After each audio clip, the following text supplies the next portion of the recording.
Oi, amigos da confraria. O Globalizando de hoje vai a Portugal, esse país do outro lado do Atlântico. Raiz da nossa cultura e uma das fontes da nossa brasilidade. Isso é o que a mídia e a história muitas vezes dizem. Mas será que é assim na mente das pessoas? Para uma pequena parcela dos brasileiros, é uma cultura bastante distante. Primeiro, como dissemos, pela distância geográfica. E segundo, porque existem algumas diferenças entre nós.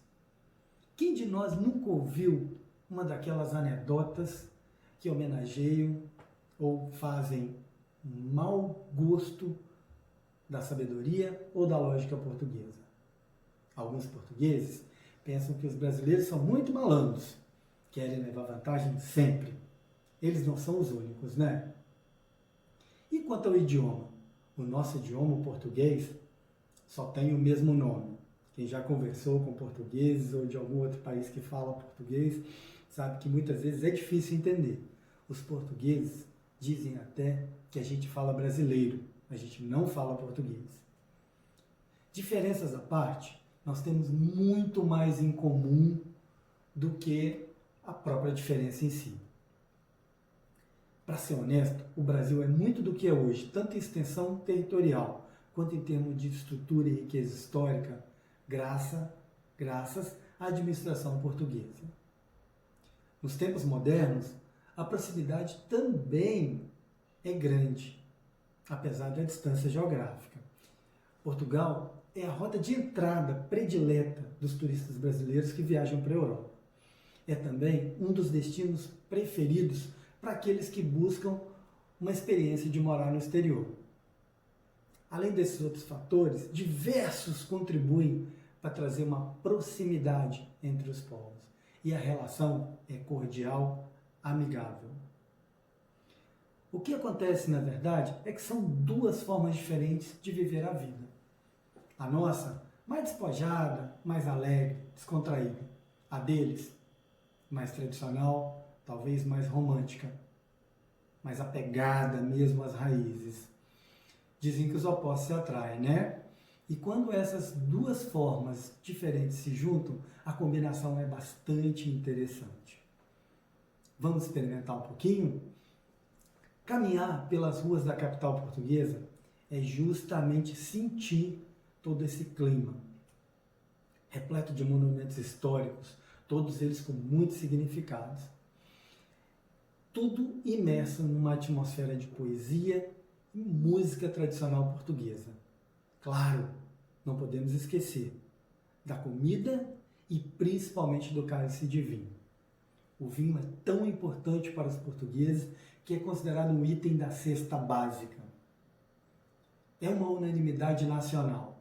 O país inteiro tem vinhedos e tem produção de vinho, espalhados nas diferentes regiões.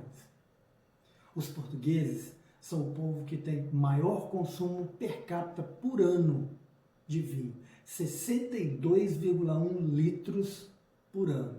Olha, isso é quase 12 litros a mais que a média de cada pessoa na França, o segundo classificado. E só para a gente ter uma ideia, no Brasil se consome 2,1 litros de vinho por pessoa por ano. É uma diferença muito grande. Mas os portugueses encaram o vinho não como uma bebida, como um alimento. Esse hábito de beber à mesa e a forma como eles bebem não reflete negativamente na saúde deles. Isso é uma das propostas da equipe do Viva a Vida Brindando. É trazer um hábito sustentável, saudável e prazeroso. De volta para o vinho, ele desempenha um papel importantíssimo. E cada região tem suas uvas típicas.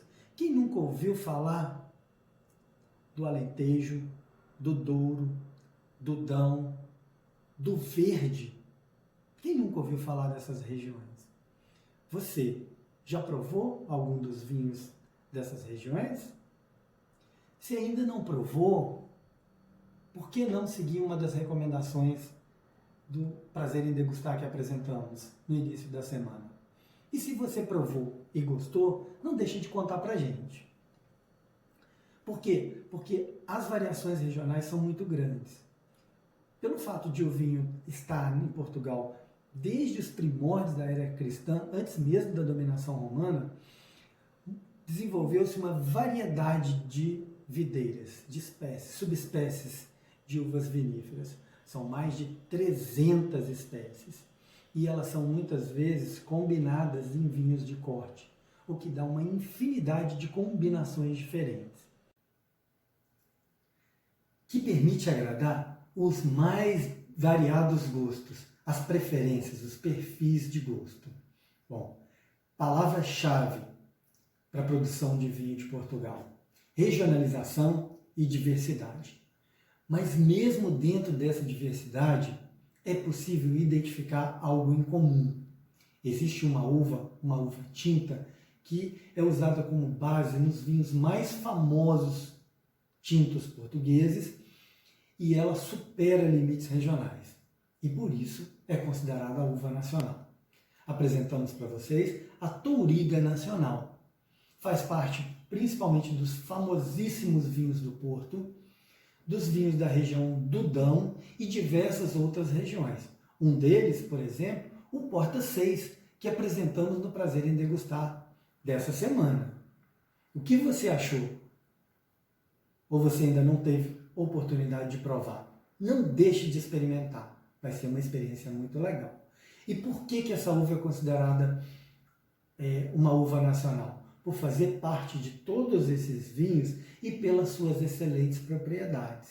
Ela agrega boas propriedades de aromas e sabores aos vinhos. Por ser uma uva encorpada, ela traz corpo, estrutura para os vinhos, tem taninos bastante equilibrados, ou seja, é uma uva que serve exatamente a esse propósito de unificação ou da diversidade dos vinhos produzidos. A Touriga Nacional é uma uva extremamente versátil e também por esse motivo transpassou as fronteiras das diferentes regiões produtoras de Portugal. Uma uva que se adapta a diferentes tipos de relevo, diferentes tipos de clima. Mas ela tem um pequeno contraponto. Ela possui baixa produtividade. Nem sempre ela foi utilizada da forma como é. Antes da década de 80, os portugueses focavam basicamente no volume, na quantidade de vinhos, sem focar tanto na sua qualidade. Quando o mercado internacional e o próprio mercado nacional passou a exigir vinhos de maior qualidade, a Touriga Nacional ganhou destaque. E aí sim, ela se elevou entre as outras variedades e passou a fazer parte de diversos vinhos. Se espalhou por praticamente todo o território nacional. E aí sim, os vinhos portugueses conseguiram se estabelecer no mundo. Esse é o Globalizando de Portugal, iniciando essa semana depois do Prazer em Degustar. Estamos muito alinhados com essa história. O nosso propósito da equipe do Viva a Vida Brindando também é esse. É sempre a busca pela qualidade em vez da quantidade. Se você gostou, está gostando, não deixe de curtir o nosso vídeo. Se você tem alguma sugestão, manda pra gente. A gente vai ter todo o prazer em receber. Fiquem com a gente. Viva a Vida Brindando!